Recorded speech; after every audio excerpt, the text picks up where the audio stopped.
Ah, can you feel it, Guardians?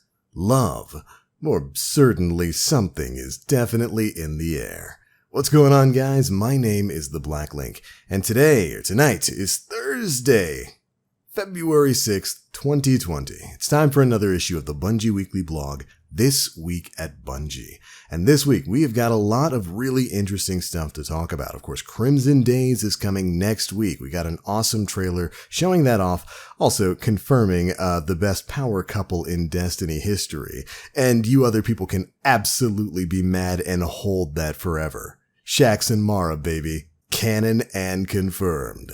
But we're learning a bit more about that event, the rewards that are going to be tied to it. We hit some new milestones with the Empyrean Restoration effort. We have already blown past stage 3 of that. It took no time whatsoever to get that done. So we're going to spend some time talking about the next stage of that event, and we got a sneak peek at some patch notes that are going to be for the update dropping next season. And one of the big parts of that is sword buffs. Well, not even sword buffs. They are revamping the way swords work entirely. But let's go ahead and dive on in. First things first, this week, the Empyrean Restoration effort went live, and you Guardians have blown it out of the water with your polarized Fractaline donations. We have already blown past the 1.2 billion polarized Fractaline donation line, meaning that the first 3 goals have indeed been met.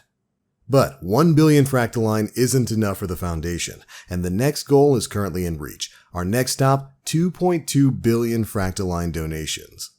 And that right there goes to show that anytime you put a challenge in front of the Destiny community, we always blow it out of the water. Now, of course, you can track the progress of this by heading over to the PvP playlist and looking at a rather inconspicuous new pseudo playlist that we can hover over for right now. Wonder what's gonna happen when we hit all 7 stages. Can't wait. But anyways, tied of course to the Empyrean Restoration effort is the final triumph required for the Savior Seal. And once this community hits stage 7, once we've donated enough polarized Fractaline to end the Empyrean Restoration effort, the ability to unlock that seal will become available to Guardians who are seeking it out. So here's hoping we can get that done sometime soon. But alright, moving on from there, we've got the return of the Valentine's event, Crimson Days. And just like in previous years, this is going to see the return of the PvP mode Crimson Doubles, which is of course a 2v2 game mode where the objective is basically to stay close to your partner. If you do, you'll have heightened ability regen as long as you retain your Crimson Bond buff. Basically, staying next to your teammate's going to give you a buff that regens your abilities way faster. And if you stray too far away from each other, opponents will soon be able to see your every move. They're basically going to be able to see you through walls and get enhanced radar and stuff like that. But if you're not a PvP person, there will also be PvE activities and bounties that you'll be able to take advantage of. Additionally, as you complete Crimson Doubles matches and bounties, you and your partner will be showered in delicious candy hearts. To sweeten the deal, daily and weekly bounties will offer double XP. Bright Dust will also be rewarded when completing your weekly bounties.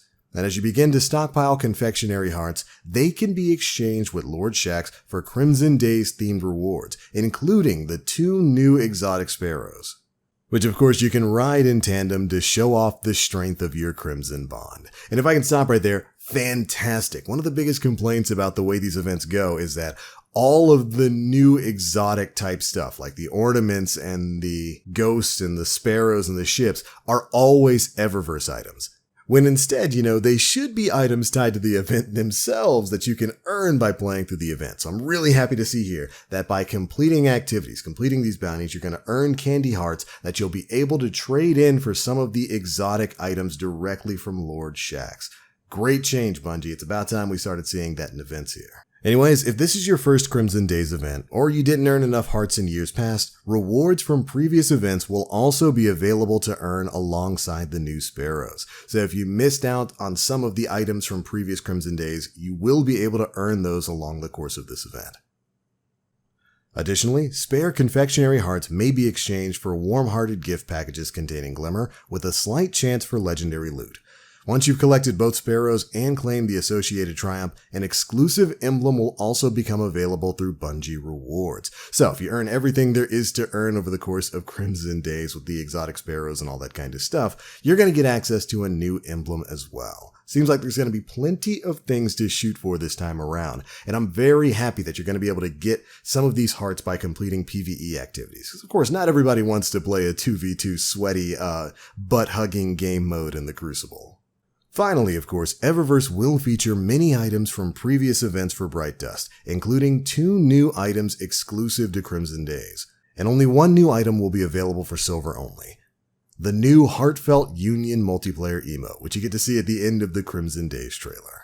This event is going to be starting on February 11th and going until February 18th, 2020. So get out there with your special pals and earn up those confectionery hearts. Really digging what they're doing with the event this time around. But that's not even the biggest bit of information to drop in this week's Swamp. This next section has to do with some changes that are going to be dropping in the next season of content starting next month. Yeah, we're almost there. We should be learning about it very soon. I would suspect probably as soon as we can complete the Empyrean restoration effort. As a part of this brand new season, we're getting some major changes to the sandbox. There's going to be a lot of PvP focused changes, which a lot of players are definitely waiting for, but also a lot of PvE focused changes as well. And we learn about one of the major ones this week. Swords are getting a major revamp in Season 10. Similarly to when they completely revamped the way the weapon system worked, swords are getting basically turned on their head. And rather than speculate or talk a little bit about it, I'm just going to read exactly what they have to say here. So directly from the Destiny 2 dev team, swords are getting a little more love this season. While swords have been a staple of Destiny ever since their introduction in The Taken King, we felt they were due for an update both to freshen them up, but also to allow us more room to work with them in later releases. First change we've got coming is to sword energy. Swords now have their own reserve of energy that recharges naturally on its own, and is not to be confused with ammo capacity. This energy will overtake your melee slot while you're wielding a sword and is spent on various actions. Great change. It was always weird that swords needed ammunition in order to swing. And while I don't think that's necessarily going away, they go on to explain some of that later on, I am happy to see that we're going to be moving to a more energy-based system with swords. Or rather, I guess I should say a more meter-based system. But next up, we've got changes coming to guarding. Guarding now uses sword energy instead of consuming ammo. Different guards have different consumption rates, damage resistance, and behaviors, so be sure to experiment and find a guard type you like. You'll still need at least 1 ammo to begin guarding though. Back during Season of the Drifter, the Stronghold exotic for Titans was introduced, allowing them to guard with relative impunity and opening up more interesting opportunities for swords to shine in a variety of content, which caused us to take another look at the guard function itself. Although the guard function has always existed, it was never really considered worth the cost. With this change, we hope that players will use their guard intelligently to protect themselves instead of it being an almost unused button. Rest easy, Stronghold has also been modified to still allow Titans a unique guarding experience. And right here, I love this. I said this way back when Stronghold first dropped, that this should be a thing for everybody. Guarding shouldn't cost you anything unless you're actually taking damage and blocking hits. And so the fact that they're moving guarding over to an energy meter, a meter that you can have where as long as you've got at least a little bit of sword ammo, that meter is going to determine how much damage you can actually block based on the different guard types that the weapon is going to have. I like this. This is fantastic. And it's really still only the beginning of the changes here. Next up, we've got the changes coming to light attacks. For those, grounded light attacks for all swords will now loop for an infinite combo, and all swords can cleave. While the basic 3-hit combo is quite a staple of melee weapons in many games, in a shooter, this leaves the player extremely open to enemies. By letting the light attacks loop, we also push them and the heavy attacks further apart. Cleaving on light attacks was previously only on the aggressive swords, but we opted to add it to the rest of them for more hack and slash. Now this is a little bit confusing to me. I'm very happy to see that you can swing infinitely with light attacks now. I wonder if that's going to be more of a quick fang type swing, or if it's going to be something more akin to say the relic swords, like the Sword of Crota. I still don't understand why most legendary swords that we can equip don't work, at least on a basic function like the Swords of Crota. With those, generally, the light attacks allow you to swing basically forever.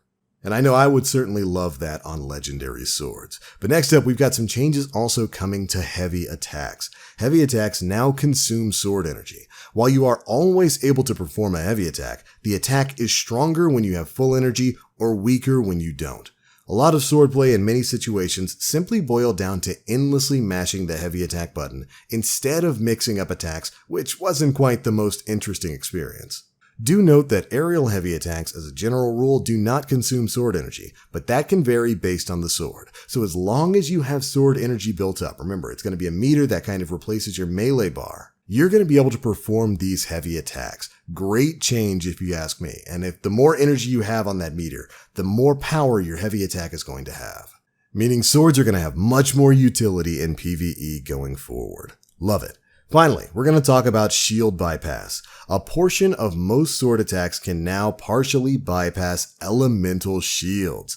We added this to give swords a little bit of personality difference from shotguns, who share a very similar role in combat as powerful close quarters combat weapons.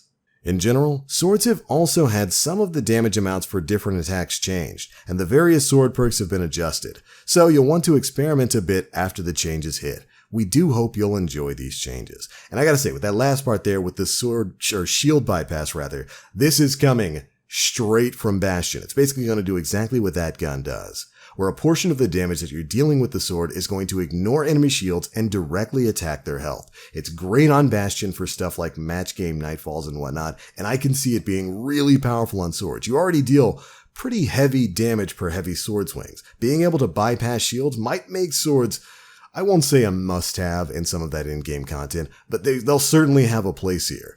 The problem with swords right now being that they don't really deal enough damage to warrant the overall low amount of ammo that they have. They just don't have the utility there to kind of differentiate them between some of the heavier hitting shotguns. There are better options for heavy weapons, so changing over to a more energy-based, meter-based sword ammo system so that you can utilize them more often, fantastic change. Changing up the light attacks, great. Changing up the way guarding works so that you can guard more often, great. And finally, of course, being able to partially bypass enemy shields to attack enemy health is fantastic. I love these changes, and I hope they really revitalize the way swords work in Destiny 2. They are a fun weapon class, they just need a little bit more love. Now, I did want to go on to note that as a part of these changes, of course the physics of using swords is changing as well, so some of the sword gliding techniques that you might use to speedrun content may no longer work when these changes go into effect. Over on Twitter, community manager DMGO4 was quick to point that out. But other than that, I think these are some pretty good changes to a weapon class that was definitely in need of a refresh. Can't wait to see how it's going to work out when they go live next season. But alright Guardians, that is pretty much it for the biggest bits of news covered in this week's issue of the Bungie Weekly Blog, This Week at Bungie. I cannot wait for Crimson Days to roll around again. Gonna go run some bounties, get that stuff done, get my exotic sparrows and my new emblem. And of course, as we move forward with the Empyrean Restoration effort, we should be learning more about the next season of content very, very soon. Given how quickly we've been blowing through these stages, I would not be surprised if within the next week or two, we start to hear about what's coming next.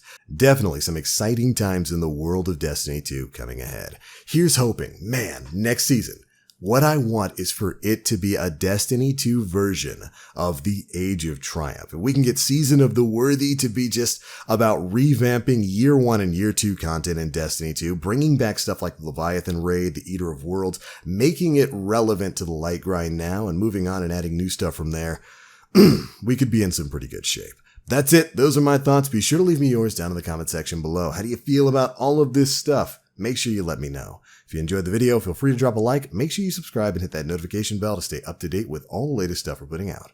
But I'm out for now. As always, I'm the Black Link. You Guardians, stay frosty.